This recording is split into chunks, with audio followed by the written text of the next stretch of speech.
Mais comment cela peut-il être possible? Comment une chose aussi incompréhensible peut-elle se produire? Comment mon enfant, que ma femme portait précieusement en elle, a-t-il pu disparaître de son ventre, sans la moindre explication rationnelle? C'est quoi ce genre de miracle? Est-ce une manifestation surnaturelle ou bien un phénomène que la science ne peut expliquer? Je me retrouve complètement désemparé, ne sachant plus quoi penser ni à quoi m'en tenir. Plus j'y réfléchis, plus je me pose des questions. D'où provient cette situation invraisemblable? Est-ce un problème extérieur qui nous échappe totalement, ou bien cela pourrait-il venir d'Hermine elle-même? Est-ce elle, malgré elle, qui serait au cœur de ce mystère qui nous ronge? Je ne peux plus rester dans l'incertitude. Il est impératif que je m'assoie avec elle et que nous ayons une discussion sérieuse et approfondie. Je dois l'écouter attentivement, comprendre ce qu'elle ressent, ce qu'elle pense de tout ce qui s'est passé. Elle est la mère de cet enfant, celui qu'elle porte encore en elle ou qu'elle a peut-être perdu d'une manière que nous n'arrivons pas à expliquer. Je dois connaître sa version des faits, entendre ce qu'elle a à dire sur cette situation qui semble défier toute logique. Nous devons faire face ensemble à cette épreuve, mais avant tout, je dois comprendre ce qui s'est réellement passé. Je viens tout juste de revenir de chez le docteur, simplement pour en savoir plus, et maintenant, je commence à comprendre ce qui se passe réellement. Il semblerait que quelque chose ne tourne pas rond, et je dois te l'avouer, ma chérie, cela m'inquiète énormément. Je ne peux pas m'empêcher de penser que quelque chose cloche chez toi. Sinon, comment expliquer que le bébé que tu portes précieusement dans ton ventre ait pu disparaître de manière aussi inexplicable, presque comme si c'était la chose la plus simple du monde? Cela me dépasse complètement, et je ne vois qu'une seule explication possible. Il doit y avoir un problème qui t'affecte, quelque chose que ni toi ni moi ne parvenons à cerner clairement pour l'instant. Ce n'est pas normal, et je refuse de croire que ce genre de situation puisse se produire sans raison. Je ne sais pas ce que c'est, mais je suis convaincu qu'il y a un souci qui te concerne directement. Je ne dis pas cela pour te blâmer, mais parce que je suis profondément préoccupé par ce qui se passe. Il est impératif que nous prenions cela au sérieux et que nous cherchions à comprendre ensemble ce qui a pu provoquer cette disparition aussi mystérieuse que troublante. Je ne peux pas rester dans le doute et l'incertitude, car cela concerne non seulement notre enfant, mais aussi toi, et par extension, notre avenir ensemble. Chérie, qu'essaies-tu de me dire par là? Je dois avouer que je n'arrive pas à comprendre ce que tu insinues en disant que la source de tout ce qui se passe viendrait directement de moi. Que veux-tu vraiment dire par ces mots? Tu sembles suggérer que je serais, d'une manière ou d'une autre, à l'origine de ces événements étranges et troublants. Cela me dépasse, car je ne vois pas en quoi j'aurais pu causer une situation aussi incompréhensible. Peux-tu m'expliquer plus clairement ce que tu sous-entends? Parce que je me retrouve complètement perdu face à cette accusation implicite. Regarde un peu la situation, chérie. Franchement, qui d'autre pourrais-tu blâmer pour ce qui se passe? Il faut que tu prennes un moment pour réfléchir sérieusement. Hermine, je ne peux plus faire semblant d'ignorer la réalité, et sincèrement, je suis profondément découragé par l'état de notre relation.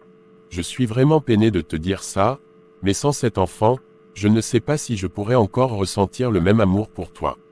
Cet enfant représentait tout pour moi, pour nous, et sa disparition laisse un vide immense dans mon cœur. Je ne peux m'empêcher de ressentir une immense frustration et une tristesse profonde face à cette situation. Nous devons faire face à cette réalité, aussi difficile soit-elle. Je suis perdu, Hermine, et j'ai besoin que tu comprennes à quel point cela m'affecte, au point que je doute de notre avenir ensemble. Chérie, s'il te plaît, je t'en supplie, fais-moi simplement confiance en ce moment. Je suis convaincu que si nous nous en remettons à la prière et cherchons l'aide de notre pasteur, tout ira pour le mieux. Je ressens profondément que ce qui se passe actuellement avec nous n'est pas simplement le fruit du hasard, mais plutôt la manifestation de forces maléfiques qui cherchent à perturber notre vie et notre bonheur. Je crois fermement que la prière et l'intervention spirituelle de notre pasteur pourraient nous apporter la guidance et la protection dont nous avons tant besoin en ce moment. Je suis sûr que, par sa foi et ses prières, il pourra nous aider à surmonter cette épreuve et à restaurer l'harmonie dans notre vie. J'aimerais vraiment que nous prenions cette démarche ensemble, car je crois sincèrement que cela nous aidera à trouver des réponses et à mettre fin à ces perturbations. Je te demande de me faire confiance dans cette décision. Je suis persuadé que cela nous permettra de nous rapprocher et de retrouver la paix que nous avons perdue. Ensemble, nous pouvons surmonter cette épreuve, Mais pour cela, il est crucial que nous agissions avec foi et détermination. Hermine, Oui, Alex. je dois t'avouer que je suis vraiment dépassé par la situation actuelle.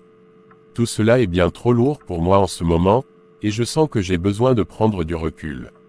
Je préfère pour l'instant te laisser, car je crois qu'il est important que je trouve un moment et un endroit pour être seul, afin de réfléchir calmement et de rassembler mes pensées.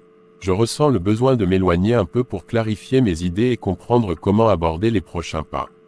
Ce temps seul me permettra de faire le point sur ce que nous vivons et de déterminer la meilleure manière de gérer cette situation complexe. J'espère que tu comprendras ma décision et que tu me donneras l'espace dont j'ai besoin pour trouver des réponses et apaiser mon esprit. Maman, je suis tellement dépassé par cette situation que je ne sais plus quoi faire. Tout semble tellement compliqué et déroutant en ce moment. Je me sens perdu et incapable de trouver une solution par moi-même. J'aurais vraiment besoin de tes conseils et de ton soutien pour m'aider à traverser cette épreuve. Ton expérience et ta sagesse me seraient d'une grande aide pour mieux comprendre ce qui se passe et pour trouver une voie à suivre. Je me tourne vers toi dans l'espoir que tu pourras m'offrir des perspectives et des conseils éclairés pour me guider dans cette période difficile. Oui, mon fils. Je suis vraiment désolé d'apprendre à quel point tu te sens accablé en ce moment. Je comprends parfaitement la détresse et le désarroi que tu traverses, et je veux que tu saches que tu n'es pas seul. Garde espoir, car même dans les moments les plus sombres, il y a toujours une lueur d'espoir. Je suis ici pour te soutenir et t'aider de toutes les manières possibles.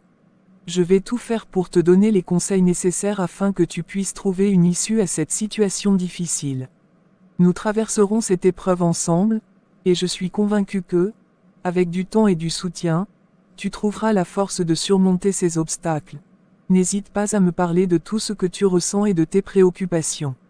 Je suis là pour toi, prête à t'écouter et à t'accompagner dans chaque étape du chemin pour retrouver la sérénité et la solution à tes problèmes.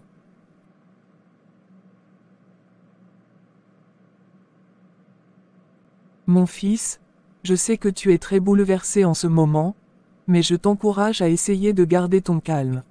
Les larmes ne résoudront pas le problème, et il est important que tu restes fort et résilient. J'aimerais maintenant comprendre ce que ta femme a dit au sujet de ce qui s'est passé. As-tu eu l'occasion de discuter avec elle? Quels sont ses sentiments et ses explications concernant cette situation complexe? Cela pourrait nous donner des indices précieux pour aborder ce problème de manière plus efficace. Je suis là pour te soutenir, mais il est essentiel d'avoir une vue d'ensemble de la situation, y compris la perspective de ta femme, pour pouvoir avancer et trouver une solution. Partage-moi ce que tu as appris de votre conversation, et nous verrons ensemble comment procéder. Maman, je dois te dire que, jusqu'à présent, elle n'a pas fourni d'informations vraiment importantes ou utiles. Elle a décidé de prendre une démarche spirituelle et a décidé d'aller voir le pasteur pour qu'il prie pour elle. Elle est convaincue que ce qui se passe est la manifestation d'esprits maléfiques et que seule une intervention spirituelle pourra nous aider à surmonter cette épreuve. Elle pense que cette situation dépasse les simples explications rationnelles et que la prière et les bénédictions du pasteur pourraient apporter la solution dont nous avons besoin. J'espère que cette démarche nous permettra de trouver des réponses ou, du moins, d'apporter un certain soulagement. Je suis encore très préoccupé et je ne sais pas exactement ce que cela va changer, mais je veux croire qu'il y a peut-être une chance pour que cela aide à éclaircir les choses et à améliorer notre situation. Alex, laisse-moi te dire franchement ce que je pense. Je suis convaincu que ta femme manigance quelque chose en secret. Il y a des signes qui ne trompent pas, et je sens que ses intentions ne sont pas aussi claires qu'elle veut te le faire croire. C'est pour cette raison que je te conseille fortement de ne pas la laisser aller voir n'importe quel pasteur. Si elle s'entête à le faire, les choses pourraient empirer bien plus que tu ne l'imagines. Je ne dis pas cela à la légère, je sais exactement de quoi je parle. Parfois, les apparences peuvent être trompeuses, et il est essentiel que tu restes vigilant et que tu ne te laisses pas aveugler par les apparences. Il y a des forces en jeu qui peuvent compliquer davantage la situation, et tu dois prendre cela au sérieux. Prends le temps de réfléchir à ce que je te dis, et sois prudent dans tes décisions. Nous devons agir avec sagesse et discernement pour éviter de tomber dans un piège qui pourrait avoir des conséquences encore plus graves. D'accord maman, que voulez-vous que je fasse alors? Je comprends que ce que je vais te dire maintenant puisse te sembler un peu étrange, voire difficile à accepter, mais je te le dis avec toute la sincérité du monde. Après avoir réfléchi longuement à la situation, la seule solution qui me semble viable pour te sortir de ce cauchemar, c'est que tu divorces d'Hermine. Je sais que ce n'est pas une décision facile à prendre, mais je crois sincèrement que c'est la meilleure chose à faire pour toi en ce moment. Il est peut-être temps de tourner la page et de te reconstruire, en envisageant un futur avec une autre personne qui pourrait t'apporter la paix et la stabilité dont tu as besoin. C'est le seul conseil que je peux te donner pour l'instant, avec tout l'amour et la préoccupation que j'ai pour toi. Je sais que cela demande du courage, mais parfois, la meilleure solution est aussi la plus difficile à accepter. Prends le temps de réfléchir à ce que je viens de te dire, et n'oublie pas que je suis là pour te soutenir dans cette épreuve, quelle que soit la décision que tu prendras. D'accord, maman. Après avoir réfléchi à ce que tu viens de me dire, je pense que tu as raison. Je trouve que c'est une bonne idée, même si c'est difficile à admettre. À ce stade, je suis épuisé par tout ce que je vis avec Hermine, et je ne vois plus d'autre solution pour retrouver un peu de paix et de sérénité dans ma vie. Je vais suivre ton conseil et entamer les démarches pour divorcer. Je crois que c'est la meilleure chose à faire, surtout si cela peut me permettre de tourner la page et de me reconstruire, loin de tout ce stress et cette confusion. Je suis vraiment fatigué de cette situation, et je pense qu'il est temps pour moi de passer à autre chose. Merci de m'avoir guidé dans cette décision, même si elle n'est pas facile. Je vais m'en tenir à ça et essayer de trouver une nouvelle direction pour ma vie. 2 semaines après, Alex s'est totalement désintéressé de Hermine. Alex n'a jamais su que la cause de tous ses problèmes était sa mère. Il commença alors par sortir avec une autre fille dans l'espoir de remplacer Hermine. Quelle triste réalité! Cette vieille sorcière s'est pris dans son propre piège lorsqu'Alex commença par sortir avec une fervente chrétienne qu'il compte épouser. Celle qui viendra dévoiler la vraie identité de cette mère sorcière.